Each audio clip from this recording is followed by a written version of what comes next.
Guys আজকে সারাদিনে আমি কি কাজ করলাম আর কি রান্না করলাম আর কোথায় গেলাম সবটা দেখার জন্য তোমরা পুরো ভিডিওটা অবশ্যই দেখবে, কেউ স্কিপ করবে না। আর কি কি মাছ নিয়ে আসছে না নিয়ে আসছে, কি কোথায় গেলাম কি করলাম সবটা দেখার জন্য ফুল ভিডিওটা দেখো। আসসালামু আলাইকুম গাইস, তোমরা কেমন আছো? আশা করছি তোমরা সকলেই ভালো আছো। তোমাদের ভালোবাসায় আশীর্বাদে অনেক অনেক ভালো আছি। তো এইভাবে ভালোবেসো, সাপোর্ট করো, পাশে থেকো। তো চলো আজকে একটা নিউ ব্লগ নিয়ে চলে এসেছি। আর আমি সারাদিন কি রান্না করলাম আর কি কাজ করলাম সেটাই নিয়ে তোমাদের সামনে শেয়ার করতে চলে এসেছি। তো চলো গাইস দেখতে থাকো ভিডিওটা। So guys good morning. এখন সকাল হয়ে গিয়েছে আর সকালে যে সমস্ত কাজগুলো মেয়েদের করা উচিত, যেগুলো করতে হয় সেই সব কাজই এখন আমি করছি। তো সকালে ঘুম থেকে উঠে আয়নকে ব্রাশ করিয়ে চা খাইয়ে দিয়েছি, আমিও চা খেয়ে নিয়েছি। তারপরে এখন চলে এসেছি বিছানাটা পরিষ্কার করতে। আর দেখো বিছানাটা চারিদিকে সব প্রতিদিনের মতন নোংরা হয়ে আছে। রাত হওয়া মানেই ঠিক একই সেম কেস হয়ে যায়। তো রাত্রিবেলা এদিক ওদিক সব জিনিস ছড়ানো ছিটানো হয়ে যায়, মানে তারপরে আবার সকালবেলা উঠে আমি সব দিকে পরিষ্কার পরিচ্ছন্ন করে নিই। কেননা আবার সারাদিনের মতন আর এতে হাত লাগানো যাবে না। কেননা ঘুম চোখ খোলা মানে চারিদিকে অনেক কাজ থাকে, অনেক দায়িত্ব থাকে।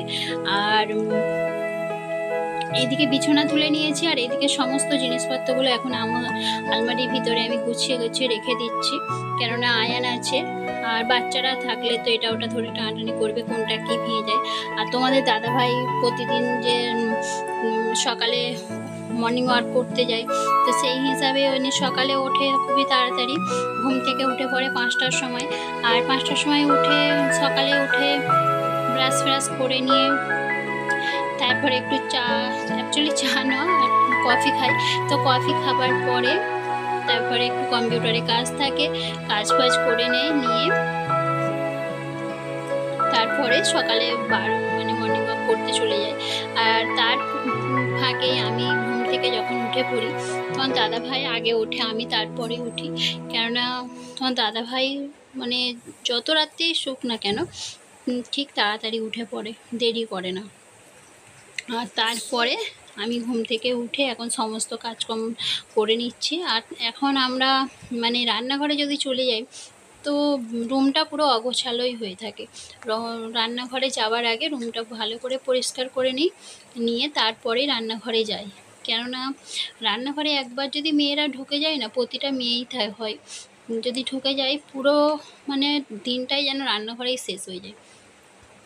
তো আর বৃষ্টির দিনে তো চারিদিকে কাপড় ঝুলছে, দেখো বৃষ্টির দিনে যা বৃষ্টি ধরেছে, বৃষ্টি তো থামছেই না। সেই হিসাবে রুমের ভিতরে আমি দড়ি টাঙিয়ে নিয়ে সব চারিদিকে কাপড়গুলো দেখো শুকাতে দিয়ে দিয়েছি।